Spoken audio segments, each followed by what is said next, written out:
नमस्कार, बहुत बहुत स्वागत है आपका आज के इस अंक में।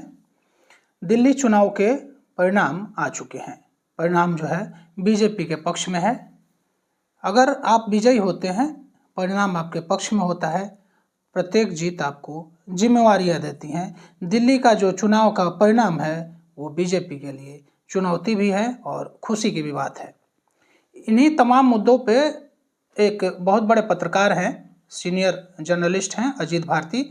उन्होंने अपने फेसबुक वॉल पे एक स्टोरी लिखी है और मुझे लगा कि ये स्टोरी देश के उन तमाम लोगों तक जाना चाहिए जो प्रत्यक्ष या अप्रत्यक्ष रूप से टैक्स पे करते हैं, जो टैक्स पेयर हैं। ये वीडियो उन तमाम लोगों तक जाना चाहिए जो देश के विभिन्न हिस्सों से आकर दिल्ली में रहते हैं, जो दिल्ली के वोटर हैं। ये वीडियो बिहार के तमाम लोगों के पास जाना चाहिए। क्यों? क्योंकि बिहार में भी चुनाव होने वाले हैं। ये वीडियो देश के तमाम उन हिस्सों में जाना चाहिए जहां से लोग वोट करते हैं किसी न किसी पार्टी को। आप जिस भी पार्टी को वोट करते हैं, लेकिन ये वीडियो आप तक जरूर जाना चाहिए। तो इस वीडियो का क्रेडिट मैं अजीत भारती जी को देते हुए वीडियो का शुभारंभ करता हूं। उन्होंने कहा कि रेवड़ी और शीशमहल के अंतर्द्वंद में फंसी भाजपा। वैसे तो रेवड़ी की राजनीति बीजेपी के लिए कभी अंतर्द्वंद तो नहीं रही, क्योंकि खातों में सीधे पैसे देने की परंपरा का आरंभ मध्य प्रदेश की भाजपा से होता है। चिन्हित वर्ग को पैसे देना जन कल्याण है, परंतु सबको वही लाभ देना कैश फॉर वोट्स का एक परिष्कृत संस्करण मात्र है। गरीब महिलाओं को पैसे देने से उनके हाथ में आया अतिरिक्त धन उनके बच्चों की शिक्षा में, कोचिंग आदि के व्यय के रूप में प्रयुक्त हो सकता है। पर जब एक नेता यह कहने लगे कि 1,000 के 2 सूट लेती हैं, 100 रुपए के गोलगप्पे खाती हैं और बस तो हमने फ्री कर ही रखी है, तो वही कल्याण रेवड़ी का रूप ले लेती। रेवड़ी भी वह सरकार दे सकती है जिसका बजट सरप्लस है।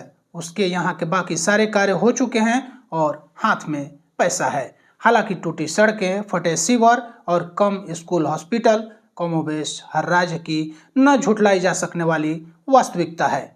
दिल्ली में दर्जनों कार्य धन की कमी के कारण रुके हुए थे और पैसा निर्बाध बांटा जा रहा था। जल, बिजली, बस आदि फ्री में नहीं आते, किसी को कहीं तो पैसा देना पड़ता है। ये सारे विभाग हजारों करोड़ की क्षति उठा चुके हैं।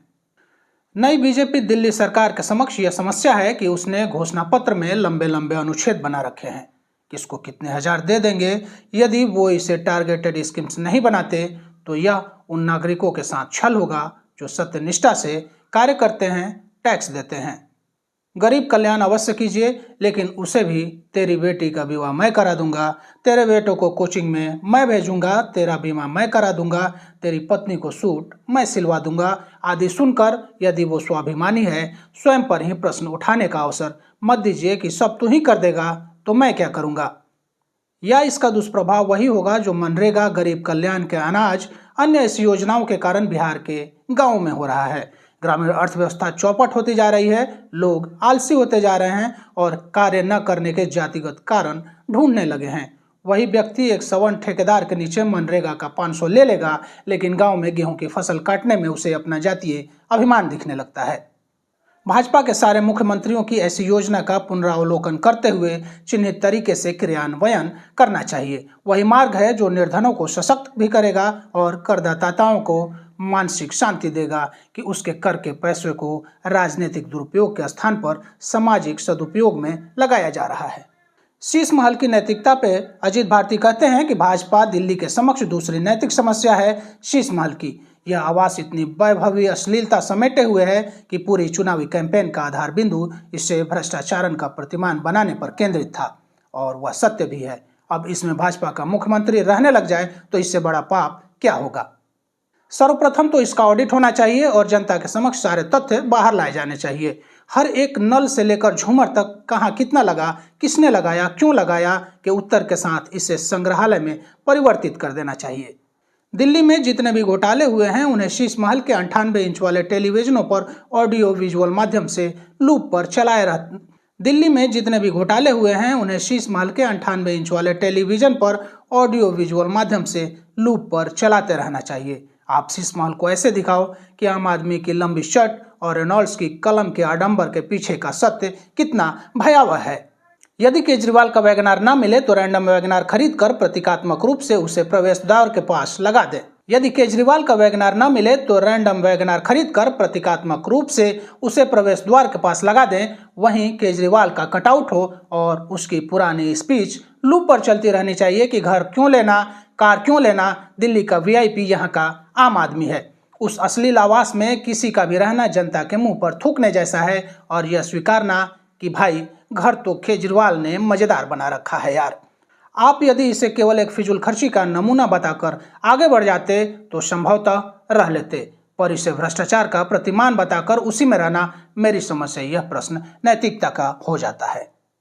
इसे म्यूजियम ऑफ करप्शन या भ्रष्टाचार का संग्रहालय बनाकर केजरीवाल के चरित्र के दोगलापन को प्रस्तुत करना चाहिए। यही दिल्ली की जनता के लिए भी लज्जा का विषय होना चाहिए कि 2 बार 67 और 62 सीटें देकर आपने ही उसे इस योग्य बनाया कि वो स्वयं को भरी विधानसभा में दिल्ली के मालिक हैं हम कहकर हंस देता है।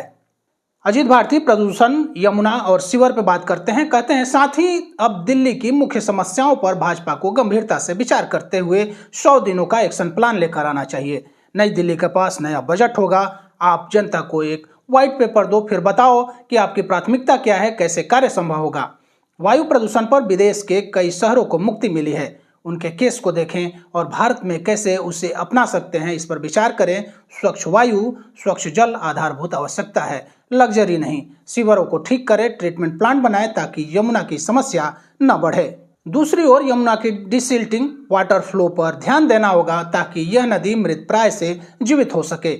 यदि बजट की समस्या है तो प्राइवेट कंपनियों को नदियों के किनारे लीज पर होटल, रेस्तरां आदि बनाने के बदले धन लिया जा सकता है। यदि इच्छा शक्ति हो तो बहुत कुछ सकता है, वरना 5 साल तो हर सरकार निकाल ही लेती है। बिहार इसका अच्छा उदाहरण है कि 2 पार्टियां मिलेंगी और सरकार बन ही जाएगी। सरकार को कुछ करना नहीं है, करते हुए दिखना भी नहीं है। लोगों की आशाएं एक समय के पश्चात मृत हो जाती है। आशा है दिल्ली में ऐसा ना हो। अजीत भारती के वाल से ये अंक लिया गया था, इसका क्रेडिट अजीत भारती जी को देता हूँ। आपको ये अंक कैसा लगा? ये अंक हमारा नहीं है, अजीत भारती जी का लिखा हुआ है, तो इसका क्रेडिट दोबारा मैं उनको देता हूँ। और हमसे जुड़ने के लिए बहुत बहुत धन्यवाद, आभार, नमस्कार। उम्मीद है ये वीडियो आप उन तमाम देश के टैक्स पेयर तक पहुँचाएंगे जो प्रत्यक्ष या अप्रत्यक्ष रूप से किसी न किसी रूप से टैक्स देते हैं सरकार को। ये वीडियो आप देश के हर एक जनता के पास पहुँचाएँ। आपका धन्यवाद, नमस्कार।